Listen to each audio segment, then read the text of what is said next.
After weeks of hate watching on Dylan Gabriel, we finally got to see Shedeur Sanders get an opportunity in some meaningful NFL action, which came in the second half in the Browns' loss against the Baltimore Ravens.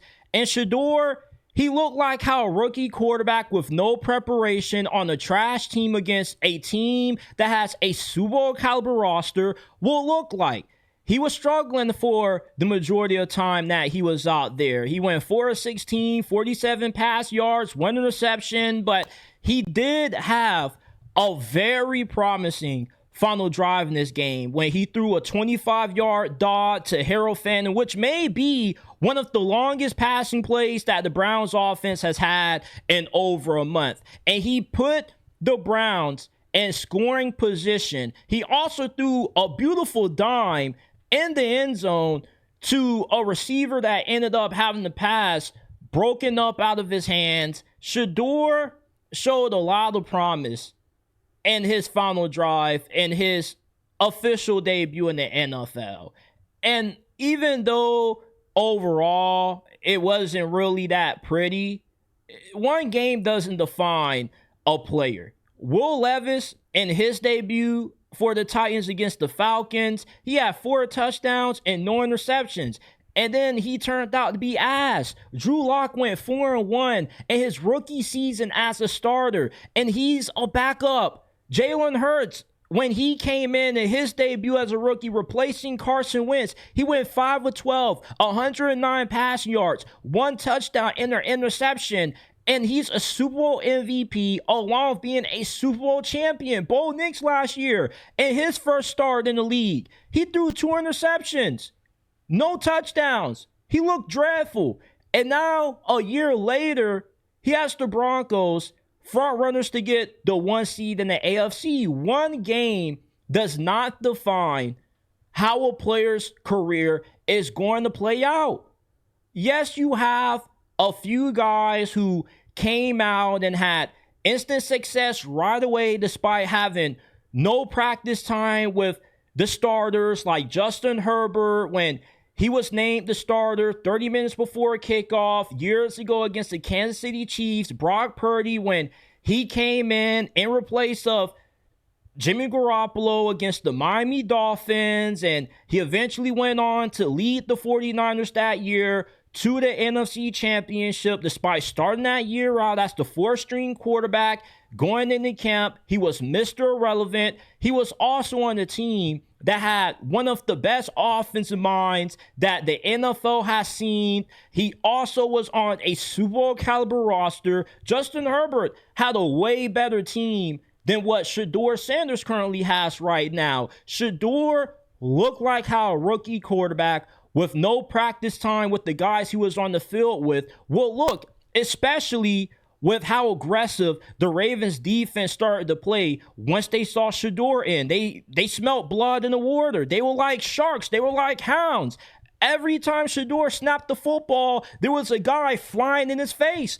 And with the name that Shedeur has on the back of his jersey, guys were chomping at the bit to get a little bit of Shedeur Sanders. Kyle Hamilton couldn't wait to get his hands on Shedeur Sanders so he could flex his celebration. Everybody wanted a little bit of Shedeur Sanders on that Ravens defense for a very good reason.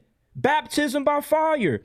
With Shedeur having a full week of practice with the first-team offense, going up against a Raiders team that has a bad secondary, no corners, no good safeties, he should have a much better showing than what he did against a team that more than likely is going to be competing for the Super Bowl this year. Shedeur Sanders, there's this weird conspiracy against him that he fell in the draft because the league intentionally wanted him to fall to make an example out of him. They wanted to use him for ratings when that couldn't be further from the truth. The only people who had Shedeur Sanders as a first-round pick were the people in the media. ESPN mock drafts are not definitive of how executive scouts and GMs truly feel about a player. Shedeur got drafted where guys inside the NFL believed he deserved to be drafted. Whether you believe he should have went higher or not, that's just your opinion. I'm here to talk about the facts. Take your emotions out of it. Where you're drafted does not define, however, how your career will play out.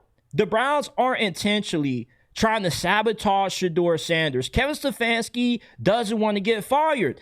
It's incredibly hard to get a head coaching job in the NFL. It's a lot more difficult to become a head coach than it is to become a player because there's 53 men on the roster. Only one person can be a head coach, and you can be a head coach, fail after 8-9 years of grinding to get that opportunity and never get another chance to be a head coach ever again in this league. Now, Kevin Stefanski, if he was fired today, he more than likely will get another head coaching job elsewhere. He's a 2-time coach of the year. He's the best coach that the Browns have had in nearly 2 decades. He's also won a playoff game. So he's a capable head coach. It's just that Shedeur Sanders wasn't being sabotaged. He wasn't being set up to fail by Cleveland. He fell victim to politicking. The Browns drafted Dillon Gabriel over Shedeur Sanders. The owner forced them to take Shedeur. So, of course, they were going to play the guy that they wanted, the guy that they took ahead of Shedeur. That's expected. That's just how sports goes. If a guy is drafted ahead of you, if a guy's getting paid more money than you, they're going to get more opportunities than you. That's just simple how it goes. And as they say in football, one man's misfortune is another man's opportunity. And with Dillon Gabriel in concussion protocol, Shedeur Sanders finally has an opportunity to prove everybody wrong. Everybody that swears he's not an NFL quarterback, that swears that if it wasn't for his last name, he would be playing in the CFL. We're about to find out if the haters were actually right or if they was wrong. But if you've watched Shedeur Sanders over his time at Jackson State in Colorado, we all know how this is going to play out. Shedeur is going to go on to have a very good game against the Raiders and eventually go on to be the starter for the remainder of the season for the Browns, because at this point, we've seen enough out of Dillon Gabriel. We need to know what the Browns have in Shedeur. And I've been telling people this for over a year. Shedeur going to the Browns was the best place for him to get an opportunity. I'm a huge believer that everything happens for a reason. Rather you agree or disagree for why Shedeur fell in the draft, it doesn't matter anymore.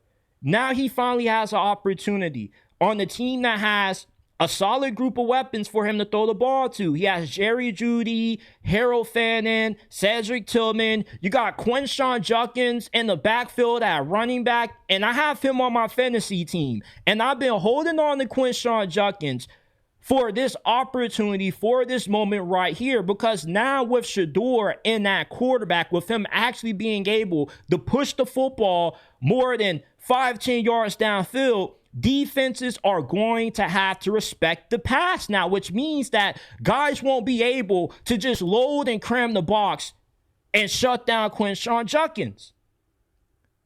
Shedeur Sanders, we're about to find out just how good he truly is. The cream always falls to the top. And now with the full week of practice with the first team offense, he should look very good against the Las Vegas Raiders. There are no more excuses for Shedeur Sanders. I have high expectations for Shedeur. Jackson Dart has been balling out on a Giants team that has a head coach that's been fired, a bad offensive line, down his RB1 and wide receiver 1. So if Shedeur Sanders struggles against the Raiders, I don't want to hear any excuses. All right?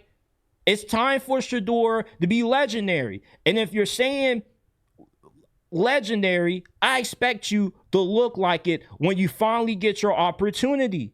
You can't complain about Shedeur not getting any opportunities at all, and then when he finally gets a chance to show what he can do, not fully take advantage of it, there's no more excuses that can be made. If you are an all-time great, you rise to the occasion. You rise to the moment. And that's what Shedeur Sanders needs to do this week in this game coming up in his official debut against the Raiders. I call this his official debut because he's going to be the full-time starter. Last week kind of was his unofficial debut. He came in out of nowhere. I was shocked when Shedeur Sanders got in the second half. I couldn't even believe it. I thought we would never see Shedeur Sanders take a meaningful snap in an NFL game with the Browns. I thought that we were going to see the return of Diddy Watson before we would see Shedeur Sanders playing in a Cleveland Browns uniform.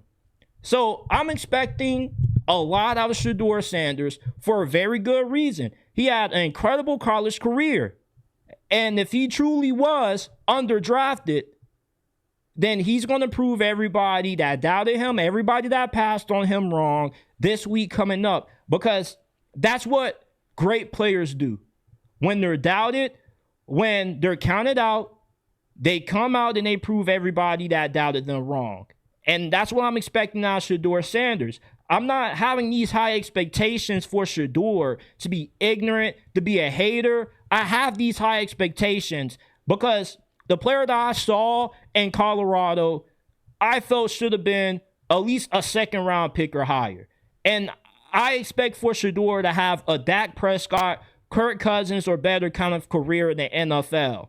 So I'm looking forward to seeing what Shedeur does in his official game as an NFL starter against the Raiders coming up.